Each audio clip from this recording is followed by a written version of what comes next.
For the past 6 years, we've been busy sailing our floating home halfway around the world, crossing oceans and visiting some of the most remote places on this planet. From spending 25 days and nights at sea while crossing the Pacific Ocean, to visiting tiny villages, to anchoring off uninhabited reefs in the middle of nowhere, it's been a spectacular journey.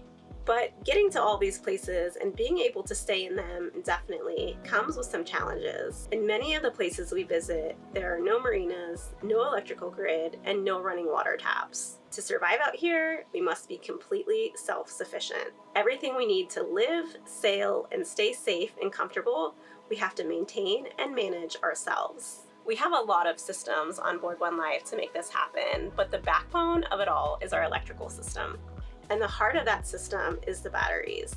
They power everything from our navigation lights, to our chart plotter, to our windlass, to our water pump, to our water maker, even to our Starlink so that we can stay connected. They power everything. So when we're hundreds or thousands of miles away from land, we really understand how critical and important it is to have reliable batteries. 5 years ago, when we were in Grenada, we installed 3 new lead-acid AGM batteries, which have done their job keeping us up and running. But as we've continued to sail further and our power needs have grown with a baby on board, we've started to feel the limitations of an aging, outdated technology. Our off-grid life at sea depends so heavily on our batteries that we knew it was time for an upgrade. So today, we're making a huge upgrade to One Life. This is the Renogy Pro S1 lithium iron phosphate solid state battery. We have 4 of the 240 amp hour version, and we're going to be installing all of these into One Life to replace our old house bank of batteries. Back here under our bed, we have our old lead acid AGM batteries, and we're finally going to be making the jump to lithium iron phosphate. But not just that, we're going to be going to semi-solid state batteries, which is going to be a huge upgrade from what we have. I'll let Brooke tell you a little bit more about why our batteries matter so much to us. I know these videos can make it seem like we're living every day on vacation, but that's not exactly the case. There's a lot of things that happen behind the scenes that make this life a bit tough. One of those things is our power usage. So every morning when Ridley and I stumble out here after I change his diaper and feed him, the very next thing I do is check our battery voltage, because this kind of dictates how the rest of my morning will go. I'm a coffee drinker. I either need to heat my hot water in the microwave or on the stove, or if our battery voltage is very low, I need to kick on the generator so the batteries get a charge, and then I'll do my coffee in the microwave. But it's just little things like that when you're living in a house you don't think of, right? Like, you don't worry about how your coffee pot or your coffee maker gets power in the morning. But here on the boat, we have to make sure that we're on top of those things. It seems like it's a constant game of figuring out what we can run and when we can run it. So if we need to make water, we have to wait until the generator's on. Or if I want to vacuum the floor, I need to make sure, that we're getting solar that day and that our batteries are charged. Just all of these simple little tasks that our batteries rely on and that we rely on as a family to do day-to-day activities, right? Especially on cloudy days when we're not getting any solar, or when we're on a multi-day passage when our electronics and our autopilot are running 24/7. Those are the days that we really, really struggle with power. And on those days, we might make the decision like, you know what, today we can't charge our laptops and we need to plug our phones into a battery bank just so we can avoid having to turn on the engine for the charge or our generator for the charge. So it's pretty tricky managing these things. We've done it for the last 6 years and it's been fine. But I think it's time for us to take advantage of the latest technology that's out there. Okay, let's talk about these new batteries from Renogy. And yeah, my hair is gone. Our vlog videos lag behind real time by quite a bit, so unfortunately you're going to have to keep seeing my long hair in future videos for a while, but we're super excited about this partnership with Renogy and wanted to pop in right now and share the details with you. This is the Renogy semi-solid state Pro S1 lithium iron phosphate battery. It is the 240 amp hour version. They also make a 120 amp hour version, which is a bit smaller and lighter. We're going to install 4 of these 240 amp hour versions for a total of 960 amp hours of installed power. The battery comes in a metal case, which feels really solid, and it is IP67 rated, so it is essentially waterproof. It has also passed a 24-hour salt spray test, so no worries at all about putting it in a seawater, ocean-going vessel. It shouldn't have any issues with corrosion. We've said a couple times that these are semi-solid state batteries, but what exactly does that mean? So in a normal lithium iron phosphate battery, you have a liquid electrolyte and you have electrons that move between the 2 plates, and they go through the liquid electrolyte to do that. In a solid state battery, that liquid is replaced with a solid material, and this is a semi-solid state battery because the amount of liquid has been reduced by about 70% compared to our normal battery. So these are down to 10% by weight of liquid electrolyte in the cells. A true absolute solid state battery is in the works, but is not quite ready for the real world yet. So because these still have some liquid in them, we call them semi-solid state. And what is the reason for that? What is the advantage? So essentially, because the amount of liquid has been reduced, the electrons can flow through the solid more efficiently. So the benefits that you get are increased charging efficiency, longer life, and a greater power density, so you can fit more power into a smaller volume. So this battery is rated for up to 6,000 cycles at an 80% discharge, and that compares to a normal battery, a normal lithium battery of about 3,000 to 5,000 cycles, so a pretty good increase in life. With that improved life cycle, Renogy is offering a 7-year warranty on this battery, although we're expecting them to last more like 10 years or even longer. We love this new technology, and we're very excited to have Renogy installed into our boat.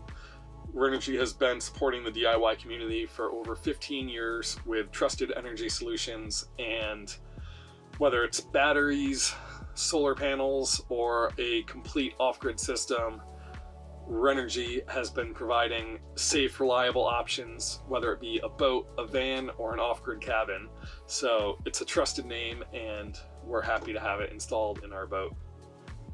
One thing I really like about these batteries is that they have Bluetooth communication. There's an external Bluetooth antenna for extended range, so we'll be able to monitor these batteries on our phone via an app or on a tablet.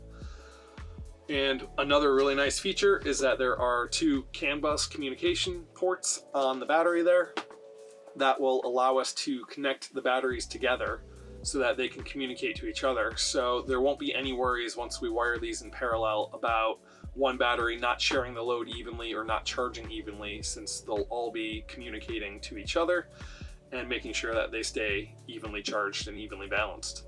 We're going to install 4 of these 240 amp hour batteries in the space that our 3 AGM 8D batteries are. So let's talk about the numbers of that. The AGM batteries that we have installed total 765 amp hours, and about half of that is usable. So that comes out to about 380 amp hours of usable power. Once we install the 4 of these, we'll have a total of 960 amp hours, of which about 80% is usable with lithium. So that gives us about 770 usable amp hours. That's double the power capacity, and it's gonna fit in the same space. The other big change is the weight. So the AGM batteries that we have right now weigh about 465 pounds combined back there.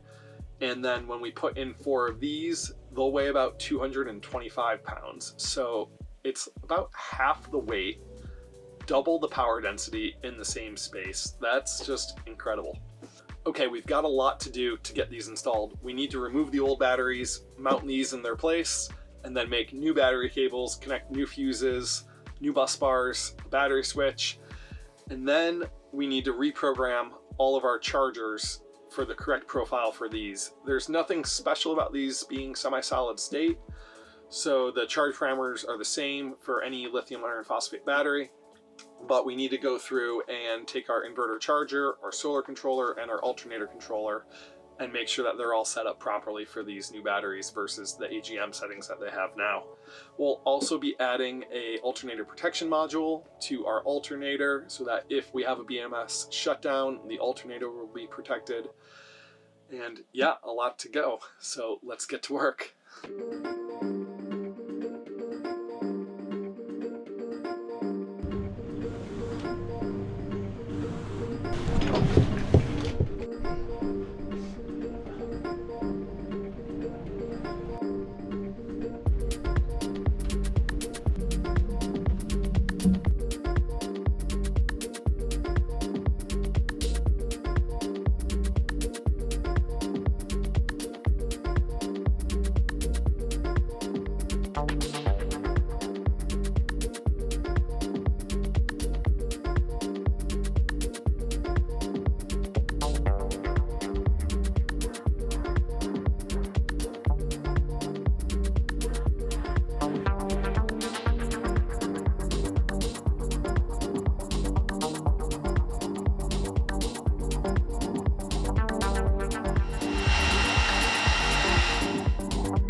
Okay, the batteries are installed and all connected. They're ready to go. I'm going to give you a quick overview of how I got them in and got them all connected together.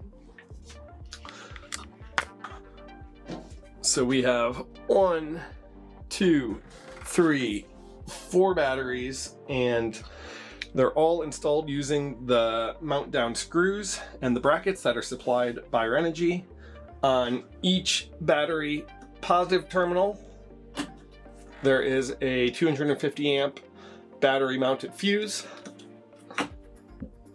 And then there is a 2-aught cable that goes from each battery positive to this 600 amp positive bus bar, 1, 2, 3, 4 from each battery. And then we have the same thing on the negative side. Each battery's negative terminal is connected with a 2-aught cable to this 600 amp negative bus bar. And then from the positive bus bar, we have this 4-aught cable, which goes to the battery switch. 1 goes to our inverter charger with a 300 amp class T fuse, and 2 goes to our house loads, which runs everything DC on the boat, and that goes through a 150 amp class T fuse. So yeah, it was pretty straightforward to get them all connected. It's a bit tedious making all of the cables and doing all of the crimping, but I'm pretty happy with how it turned out. It's time to power it on and see how they do. All right, guys, we've been stress testing our batteries for the last 24 hours, and we used about 300 amp hours. With our old batteries, we'd be thinking about picking on the generator, but now we have tons of power, so I'm gonna microwave a hot tea before bed. So yeah, the batteries are up and running, and we've got the app pulled up on our tablet here at the navigation table. Unfortunately, the app doesn't seem to have a landscape mode. So because our tablet is mounted horizontally, you gotta turn your head to see it. That, and when I connect the batteries with the CAN bus cables, all but one of them, the first in the daisy chain of cables, disappears from the Bluetooth monitoring the app. So I don't have them connected right now, so I can see what's going on with each of them. And hopefully those are 2 things that Renogy will address in the app going forward. So if you also live an off-grid lifestyle, we encourage you to check out the Renogy Pro S1 batteries, and we'll drop the link in the description below. All right, good night. Check out the Renogy Pro S1 batteries we used in this video with the link in the description, and use discount code ONELIFE for 9% off either the 120 or 240 amp hour version.